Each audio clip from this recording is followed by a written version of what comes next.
Autrefois, une race de chasseurs exceptionnels, les Bayas, chassaient le python d'une façon tout aussi extraordinaire, en employant un appât humain. Il arrive que les hommes de Mbao aient eux aussi recours à cette technique.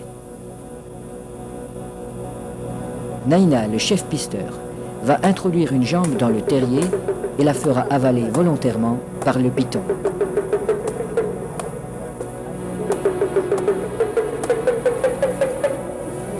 Il est indispensable de posséder le remède qui a été fourni par le sorcier.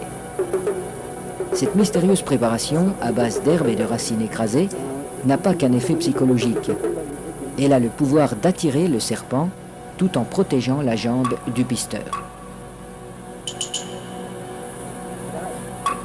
Le remède agit encore comme un lubrifiant.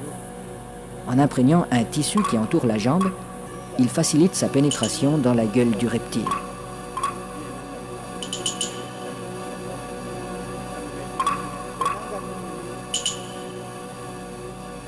La jambe appât restera en principe intacte, car le python avale simplement cette proie qui vient à lui.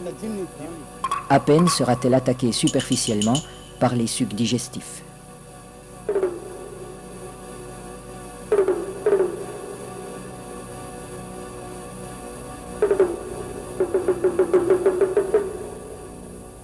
Cette chasse n'est pas sans risque. Un python particulièrement puissant pourrait entraîner l'homme dans son repère.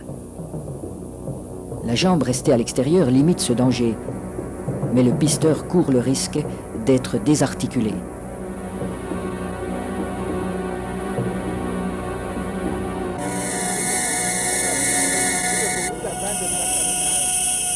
Pour rendre l'attente moins pénible, mais aussi faciliter le glissement des corps de l'homme et de l'animal, on place des feuilles fraîches sous le pisteur.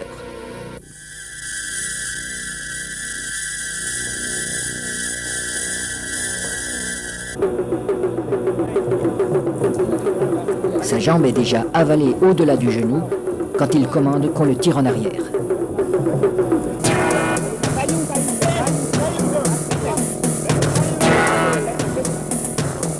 Refusant de laisser échapper sa proie, le python apparaît. Les aides tirent de façon irrégulière.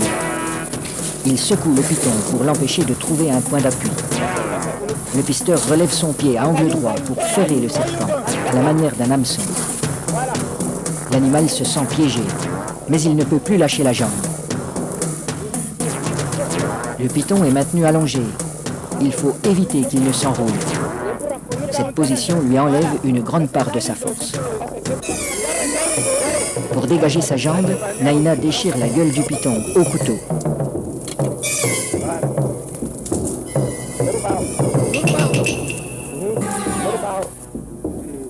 Puis, il lui tranche la tête. Les autres pisteurs relâchent progressivement le serpent. Dans un premier temps, le corps décapité reste inerte. Puis apparaissent des ondulations nerveuses de plus en plus puissantes.